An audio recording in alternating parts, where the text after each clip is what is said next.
Power Corridor on Law FM 103.9 is the program that is live now.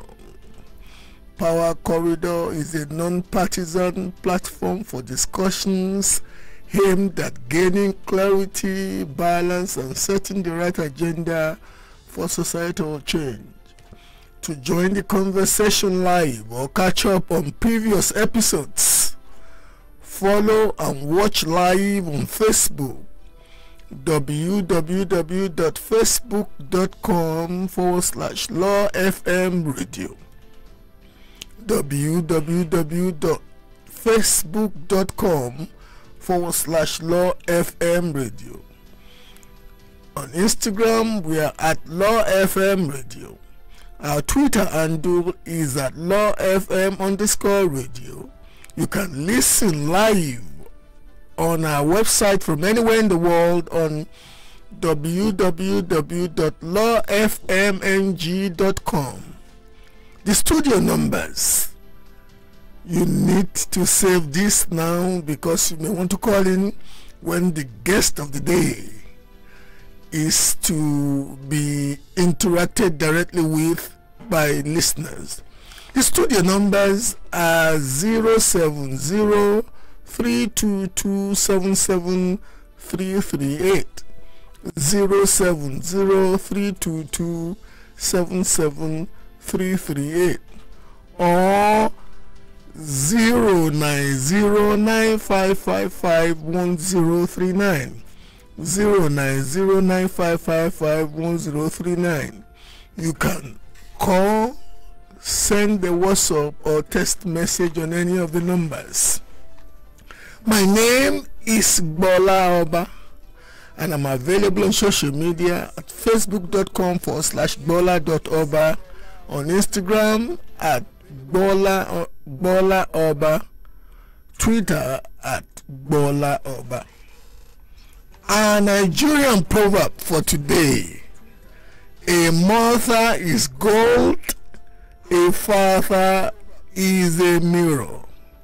A mother is gold, a father is a mirror. Summary of some of the major news headlines as we speak. Some students of Nigerian universities under NAN's leadership have been reported to have disrupted activities at the Murtala Muhammed International Airport. International flights are said to have been cancelled, and there is a reported massive disruption of activities at the Murtala Muhammed International Airport. I really sympathize with the innocent souls wanting to travel out of Nigeria today, because it does seem, and according to the news report, the police have decided not to engage the students. To be honest with you, when I was told about the policing style, I felt, I kind of sympathize with the police, because many of them too have children at home who ought to be in schools that are not in schools. And anyway, policing violence sometimes boomerang. They'll be blaming the police ultimately. Let the politicians do the right things. In so much as the students are not vandalizing anything, it's just disruption of activities. The candidate of the APC, the presidential candidate of the APC, has reportedly appointed Governor Yaya Bello of Kogi State as his youth campaign coordinator. The presidential candidate of the APC has reportedly appointed Governor Yaya Bello of Kogi State as his youth campaign coordinator. That seems to make some sense. The gentleman is more chronologically young or youthful. Let's see what he can do for him in the backdrop of the fact that many of our youths are somewhat displeased with orthodox politicians or conventional politicians. Her Majesty, the late Queen Elizabeth II is today being laid to rest at Windsor Castle. Ceremonies are on. Leaders from across the world have flown into London, England, United Kingdom to partake in the funeral rites of the late Queen, and she will be laid to rest today at Windsor Castle. That is how we wrap up the first segment of the show. After the commercial break, we will do a literary intro and then formally introduce our guest today. Thank you. You won't get knowledge, you won't get wisdom. Continue to be listening to Law FM 103.9 for knowledge and entertainment. Looking for a listening ear? A safe space. A place where you can relieve your heart and tell your stories. Then join Waire on Law FM 103.9, 8 p.m. every weekday on the show, telling life stories. Experience a conversation on radio like no other. Every individual should know about the law and their rights, because the law affects every aspect of daily living, irrespective of age or status. Law FM 103.9 ensures you get to hear the law, talk the law, and know your rights like never before. I am Khadija Okunulamidi. Keep listening to Law FM.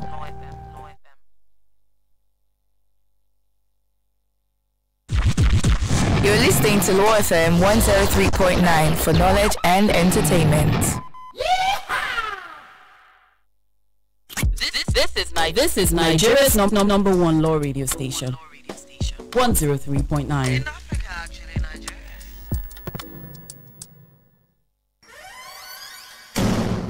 Power Corridor on Law FM 103.9.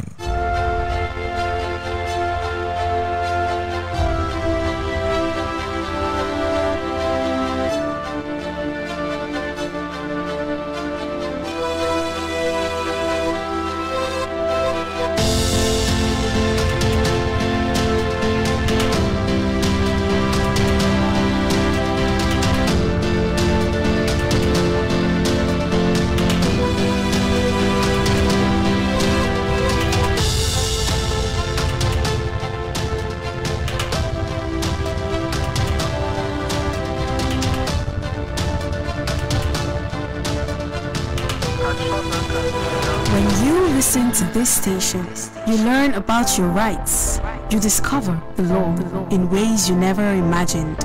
You know why? Because we broadcast in your interest. It's a problem that we are all experiencing in the country. You know, different parts of the country, the same thing is happening. So who do we call on to? Who do we hold responsible? We impact knowledge. If the grid is unable to shed the load that it ought to, it could also result This is Nigeria's number one law radio station. 103.9.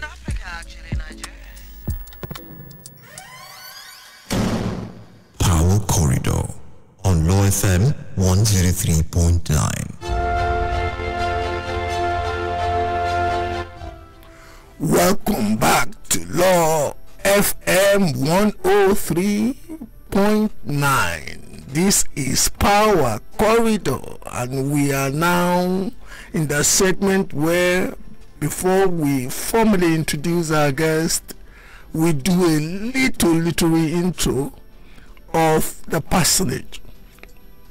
Welcoming Mr. Unorthodox.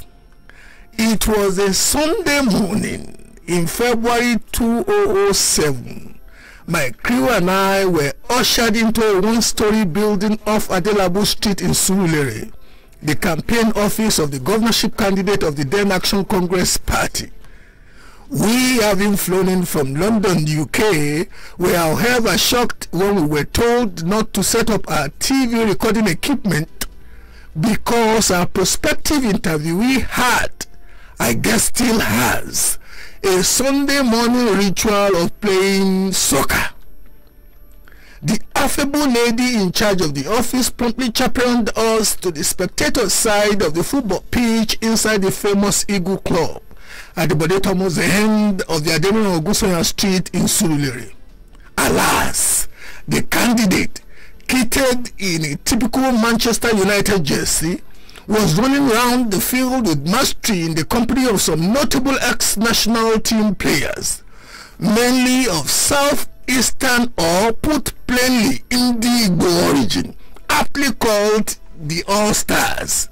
He indeed scored the winning goal of the practice match.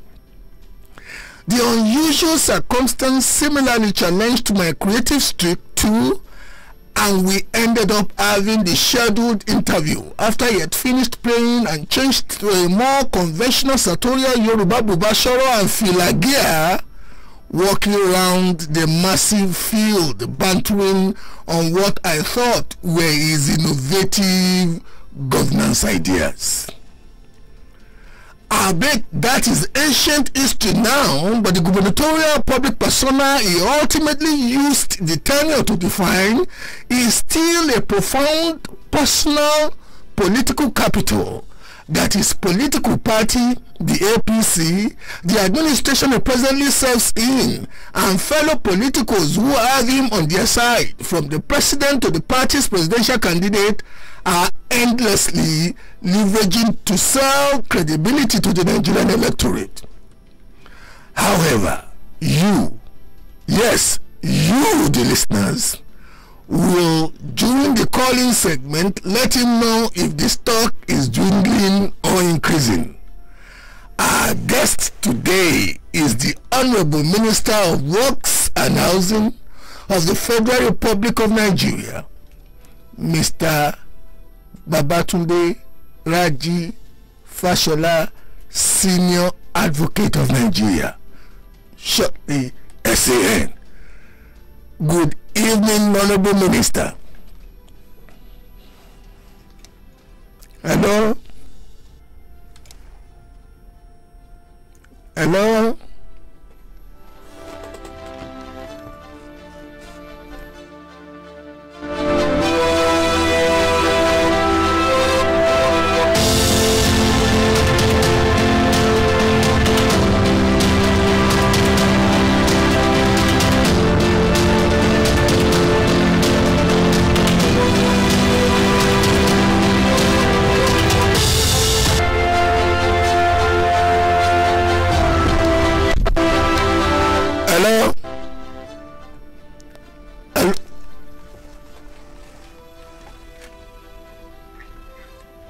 Hello, Honorable Minister.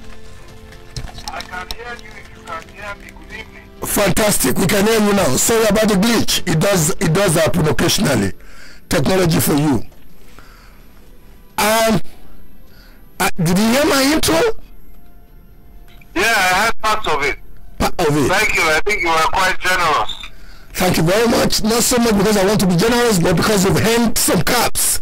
And to whom honor is due, it should be given.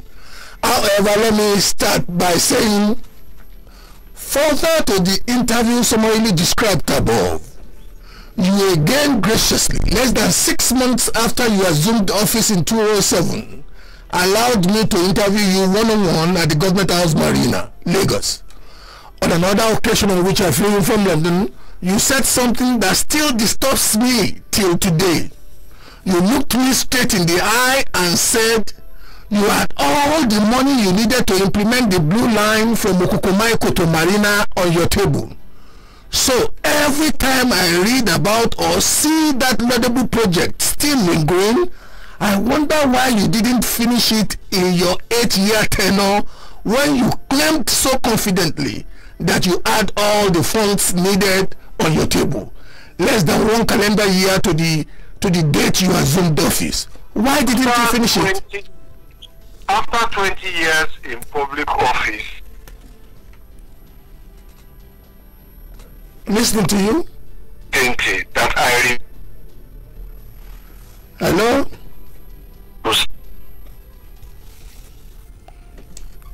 Hello? That I told you that I had all the money that I needed on the table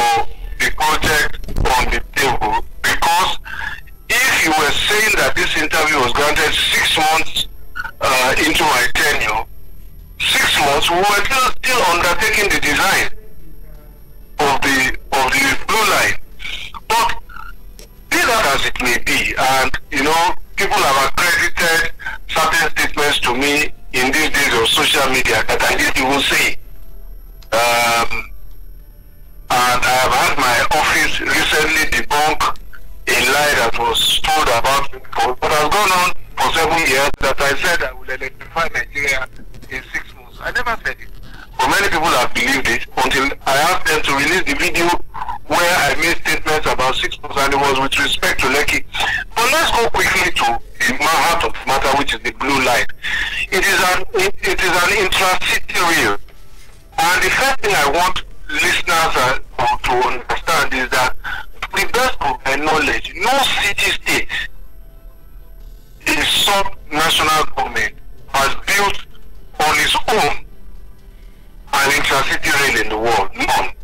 They usually do it with the help or support or the absolute leadership of their federal government. And even that, it takes time. Interestingly, you might want to compare. Just 2 weeks ago, I was in Washington, D.C. with the Vice President, and I asked some of the people there if they had finished the intra-city rail from Dulles Airport to the center of Washington, D.C. That project started during President Obama's tenure. Obama became president 1 year after I became governor.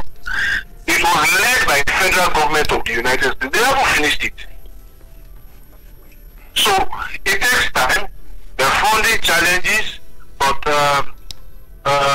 and people must understand that it is a difficult responsibility for a state to do on its own balance sheet. And Lagos State must continuously be commended for carrying this burden on our own balance sheet. And I'm sure they will finish it in the fullness of time. Honorable Minister, you launched the National Housing Program some years back, and to the best of my understanding, about a year or a year and a half ago, you also intimated the public that a portal was being launched for members of the public who may want to buy into the laudable idea, houses built at affordable rates for Nigerians. What is the progress thus far on that project? If you have been following our programs in the ministry, and those who want to follow it can go to our Twitter handle and just search for Ministry of Works and Housing. You will see all the reports of the National Housing Program there. We finished programs, housing projects in 34 states. The housing portal is up and running. We have had thousands of people get onto it. A few hundred have concluded their transactions. Many more have probably just gone on out of excitement just to see what's going on, or they haven't been able to fulfill the conditions. But the portal is up and running, and you can look for it. National Housing Portal, that's all you need to put on the search engine, Federal Ministry of Works. You will see what is going on there. So it's up and running, it's working. Some allottees have already received their allocations. Some beneficiaries have got their plots. The process continues. The ministers of the Federal Republic have been representing the president in the various states where these houses have been completed. As I said, we're in a commissioning season now, season of completion and commissioning. So all of these houses are being commissioned and completed and handed over, whether in Edo, in Delta. I went to Delta, for example, Nasarawa, Oshun, Imo, Kanu, Sokoto, Kaduna, Gombe. It's all online for anybody who is interested to verify. Honorable Minister, there was a time when one of the central strategies for the provision of affordable housing to Nigerians one of your strategies was built around cooperatives. And for me, it seemed a very interesting idea because many of our people may not quite individually or as one family unit may not quite be well materially resourced to own homes, but in a cooperative environment where the principles of cooperation is leveraged, many may be helped to acquire those homes and then pay off the cooperatives eventually. How far has that policy gone in the direction of your affordable home provision for Nigerians?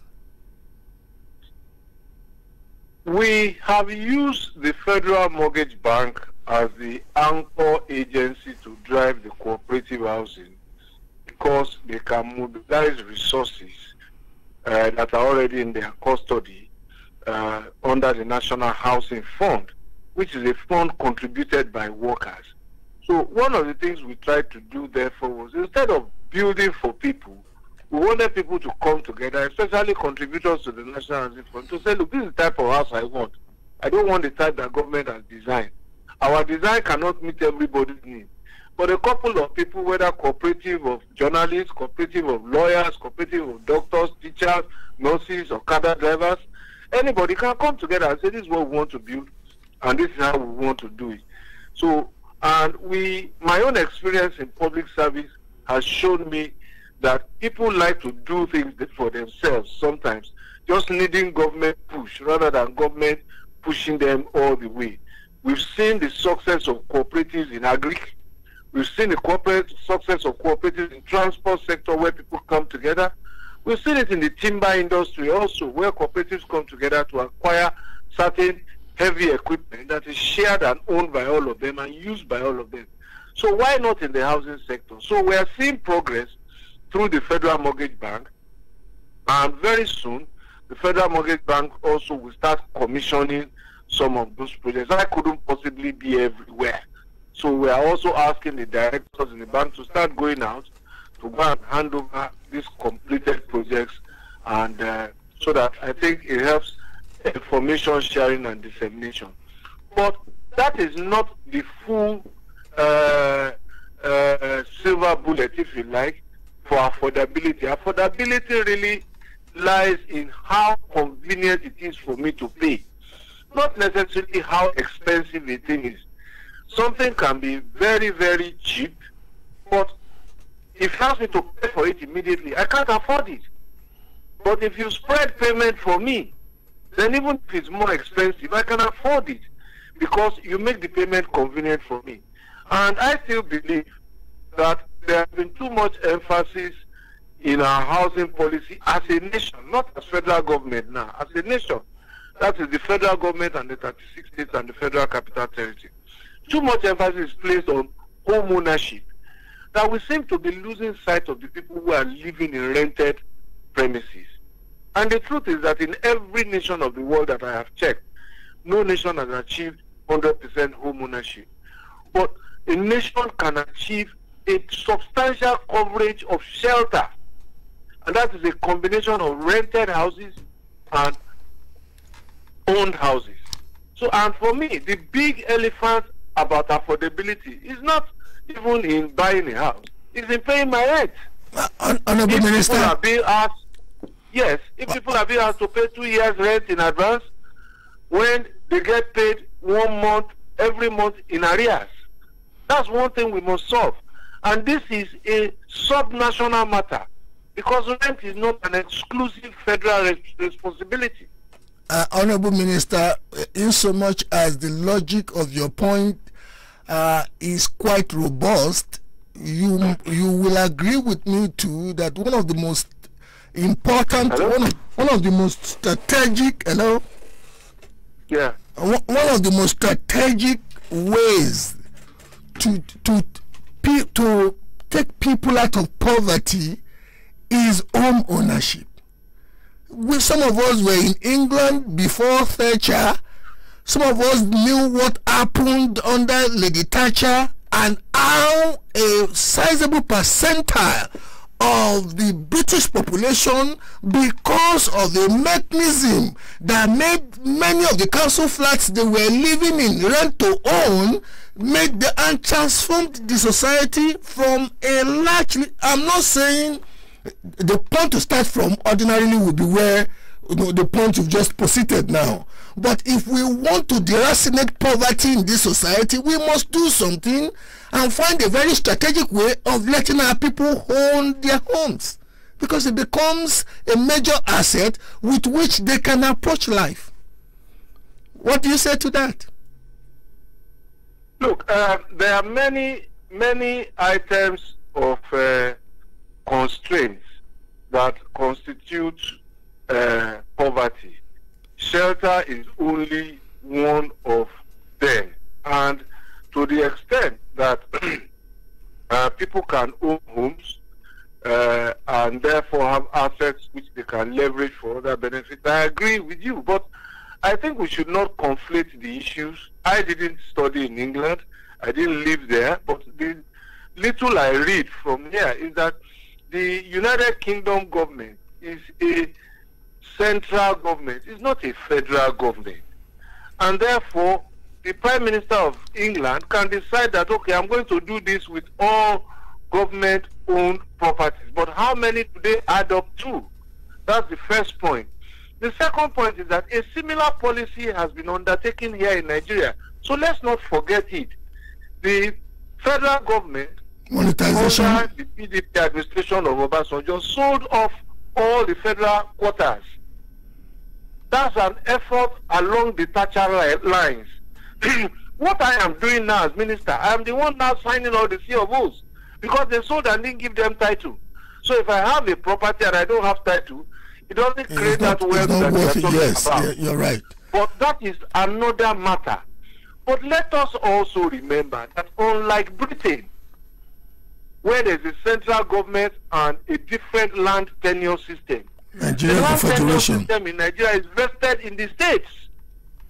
So if you really want to roll out housing, it is not so much the federal, but so much of the state government that can really impact housing. Honorable Minister, I'm happy to also let you know that many of the state governors are doing something about housing, one thing or the other. So it's not as if nothing is being done. But as I tell you, the place where the biggest pain is now is for the middle to low income people, not even the senior executives who can pay 2 years rent by their companies. That's a different matter. People who earn middle to low income, we must find something to do. And the conversation must start at the state level, because rent control is a state residual matter by state parliament. The tradition. But I haven't given up. I haven't given up solutions on it. I'm still thinking of something. Some ideas are working in my head. If I finish solving them in or out of office, I will bring them to the public space. It is the tradition of this program at some point to let our listeners call in directly and interact with you. They ask questions, they give opinions. But before we do that, So what are the rules of the interaction? To be honest with you, we make sure that they are polite in their use of language, but they can ask you questions bordering on your portfolio. So I'm ready to answer any question relating to my work as a public servant, actually. Thank you very much for that, guys. But having said that, when you were the executive governor in Lagos, you ultimately put together a policy which I want to believe also ultimately became a statute for the maintenance of the real estate assets of the state. And I know that at the federal level now, maybe my feel as such that maybe as a result of your machinations, there is Executive Order 11 What would you want to tell our public about that, and how that may be positively impactful to an average artisan, say a plumber, a builder, a tiler? What would you want to say about that? Well, let me start from where you started from. You know that in a democratic arrangement, legislative work is the work of parliament. Yes. So in the period you refer to, I was not successful in getting that policy of maintenance to become law at the time. But I was able to use executive orders to create a facility management office under the Ministry of Works. And through that office, we maintained the courts, we maintained the hospitals, we maintained over 1,600 public schools and other government facilities, including our state secretariat in Alausa and so many other things. And inevitably, I think Parliament came round to passing the law after I left. And that example was something I championed as Minister of Works and Housing. And while it is not yet law, Mr. President has given executive support to the policy memorandum because the objective is to continue to create work after construction. We have complaining about lack of maintenance culture, but the purpose of my policy was to persuade members of the Federal Executive Council that maintenance is not a cultural matter, it's an economic matter, and that if we promote maintenance as an economic objective, people will respond. So we train artisans, but we don't give them a line of sight to how they can use their skills and their tools to earn an income. So they would rather go and write. Now we're seeing traction and so forth.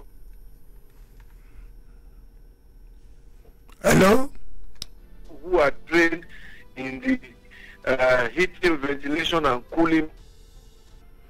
So now, the story is changing. Just this afternoon, we were reviewing the performance in 24 federal secretariats where maintenance contracts have been signed. I can tell you today that each secretariat is contracted to a facility and maintenance company. And each company now employs no less than 40 people in 24 places. And we are going to expand on that. We are rolling out more maintenance work with FEMA. So it's good news for all of the people who are in the built industry, not just plumbers and artisans alone. And factor all the instruments, the equipment, the tools, the components that they use: polish, paint, plugs, brushes, broom, bleach, detergent. So it's a very, very extensive value chain that will gain traction as we implement more. Honorable Minister, the questions are coming in via WhatsApp, text messages, and soon enough we have to open the line if I don't want a lambast from my listeners. We have one here. It says, "Greetings, Mr. Gbola. We welcome your guests today. Please help us ask our Honorable Minister regarding their plan towards enforcing and ensuring rent control of accommodation in Nigeria, particularly in Lagos and Abuja." I think you want to respond to that, Honorable Minister? Very simple. I think I've addressed it. Rent control is not a federal responsibility. Except in Abuja. Responsibility. Except in Abuja. So each state government, each state government will therefore deal with rent control as it seems.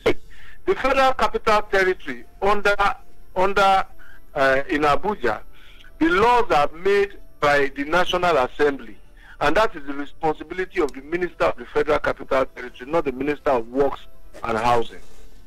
I've got a treatise here for you. Good evening, Mr. Gbola and Mr. Fashola. My question is on the ever-increasing amount of house rent across Nigeria's urban cities, Lagos and Abuja, as case studies. landlords increase rent on an annual basis, and the credit market conditions. What is being done by the ministry to regulate the rental industry, also citing the outrageous fees agents and landlords take for agency and agreement charges. I wouldn't know why people are focusing on rent today, but maybe that probably tells you that it's a very, very big issue, as I said earlier on, and that's why people are more impacted in the rental side. So let me quickly answer. I cannot, as minister or as an individual, for example, lay out any clear prescriptions about the amount of rent that is charged. I cannot do that. That's a question of value. That's an economic issue. What I am focusing on is whatever the rent has been decided, allow me to pay monthly. Because more affordable. To pay 2 years, yes. Not to ask me to pay in 2. That's all I can speak about as a matter of policy. Pricing of rent, like the pricing of all other items, including food, transport, is a function of demand and supply. The numbers to call. Issues. The numbers to call. And, should you want to? Yes, and the valuation. So those who are better suited to do that are the estate valuers who price properties, not the minister for work. So it's a professional thing. But again, in terms of the amount being charged for estate fee, legal fee, I think that the way the landlord has the right, the tenant also has the right to be protected by his own lawyer. So it is unfair and, in my view, unlawful unless the tenant agrees to pay or to pass the landlord's agent's cost to him. It's not right. So, and when we did the law in Lagos State, we specifically said that each party should bear the cost of the professional that he hires.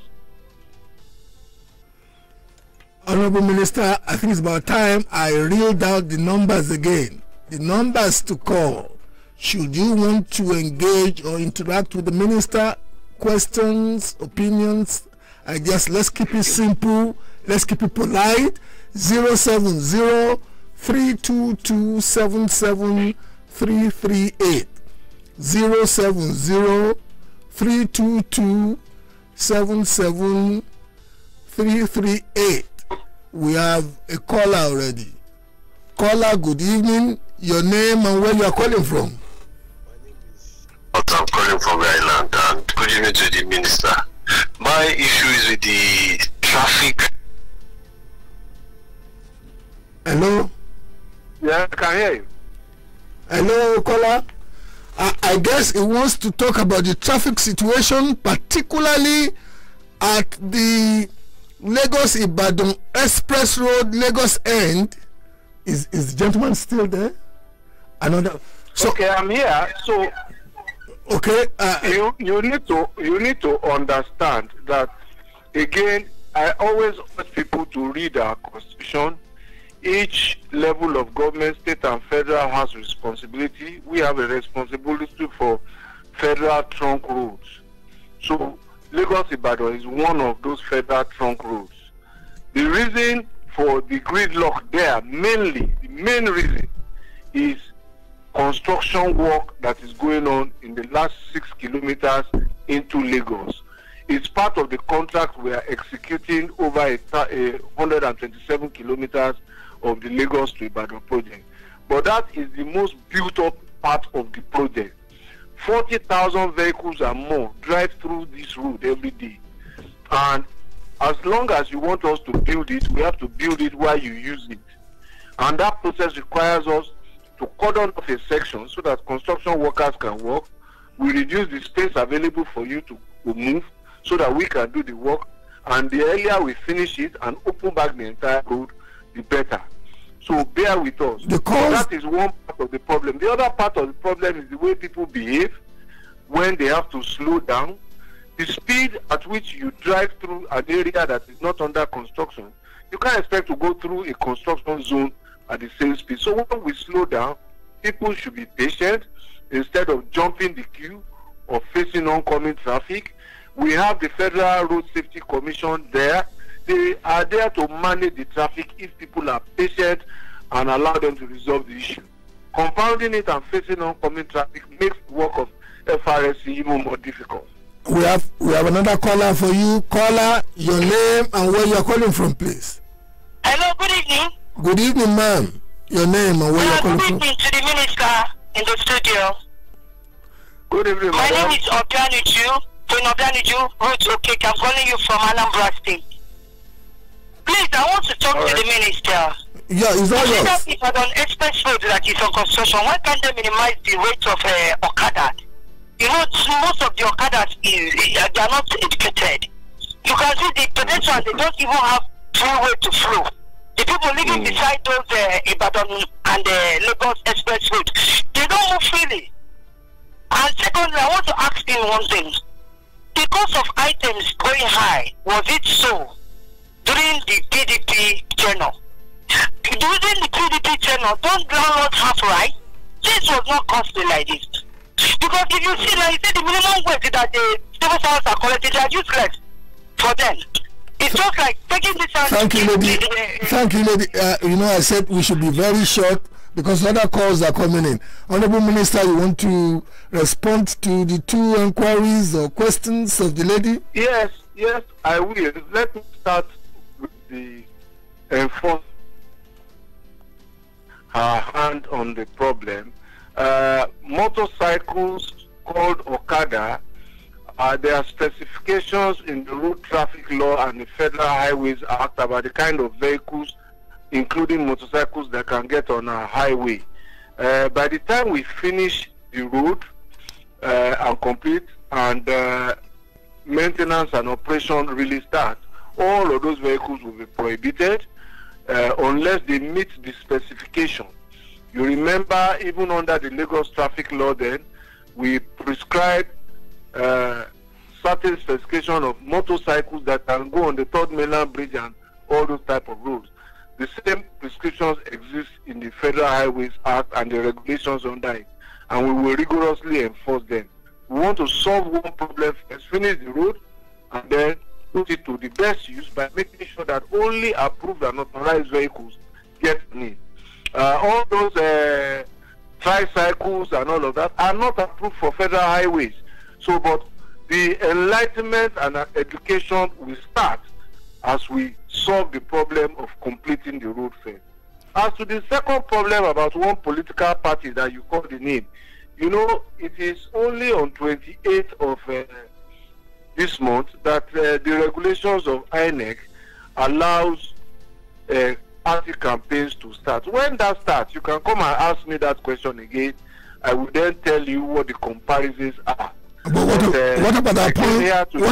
What about that point on inflation? You don't want to touch that too? Yes. She said something about the inflationary trend. The truth is that if you want to discuss inflation, you can't discuss inflation in isolation.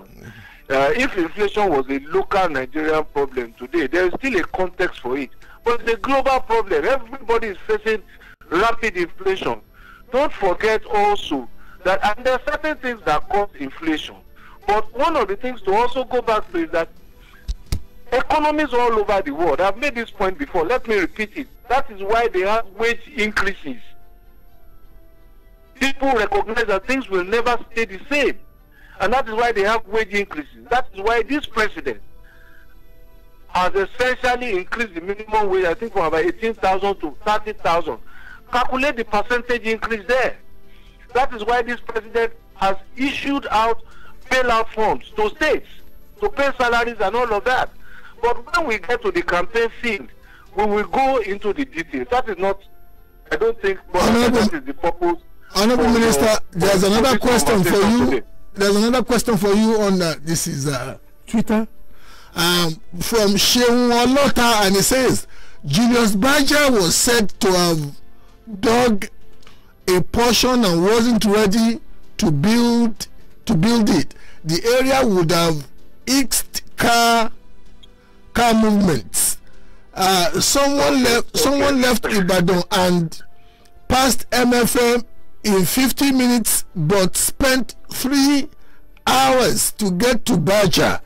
What is the... I was also on that road last weekend. I know the problem. What is the minister doing about the traffic gridlock coming to Baja from Ibadan?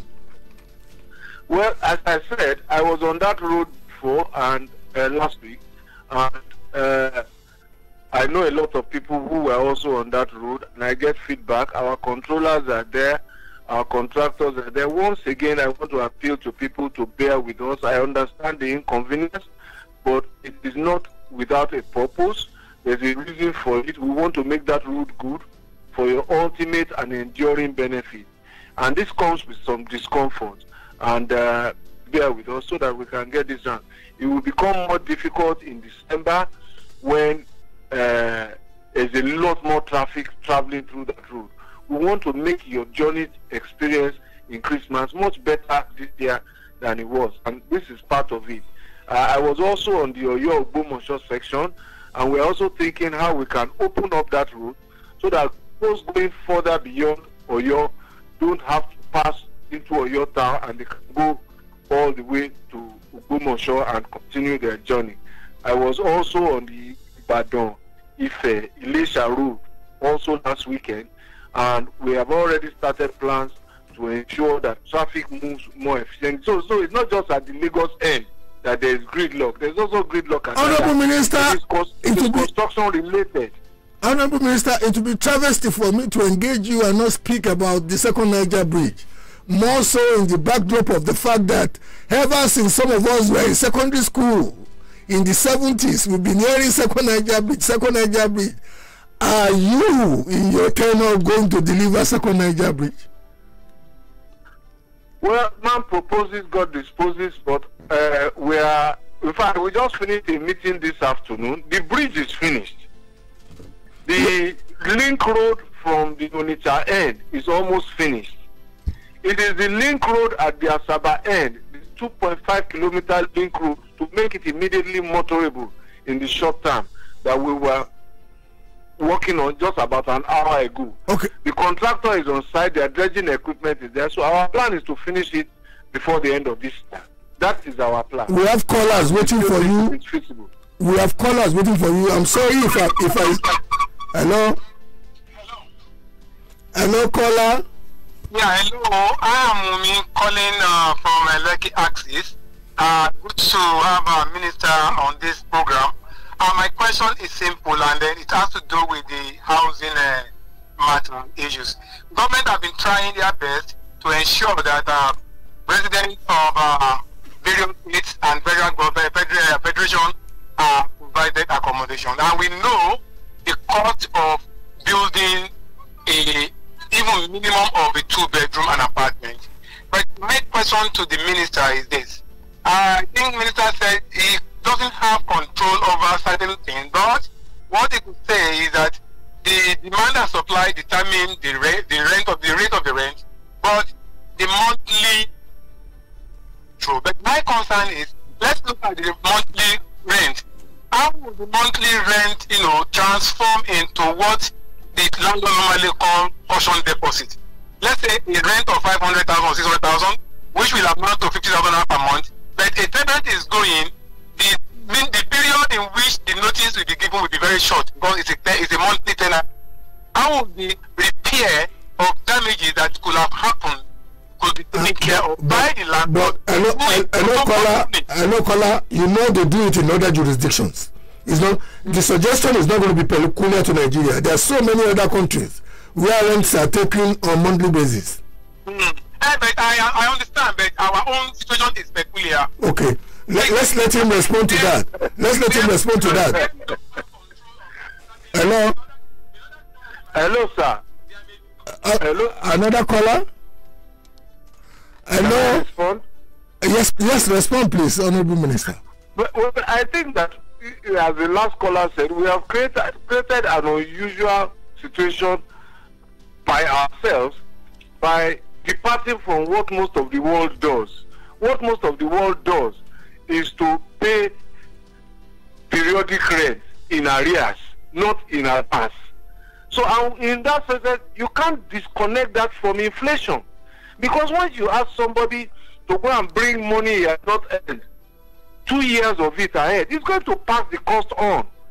And I am telling you, I'm so convinced that the day we sequence rent with when salary is paid, there will be relief in the cost of so many things. All of these costs are passed through, even to food. And indeed, even to corrupt practices. Because if I have to go and look, for 2 years, you said that. I did it.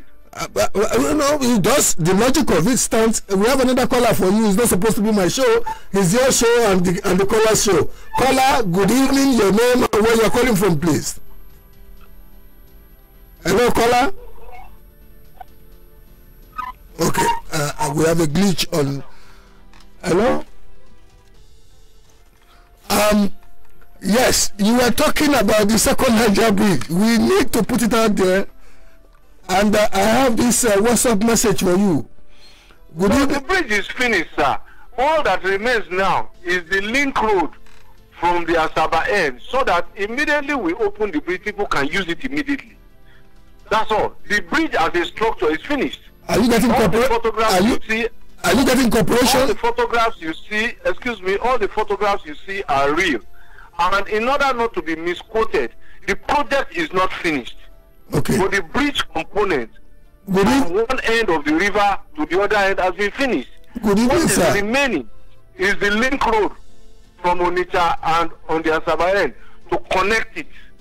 Good evening, sir. Can Mr. Minister boldly say this administration has performed far better than the previous administrations, or they have succeeded in dragging the country backward? Hold on to that. There's a call.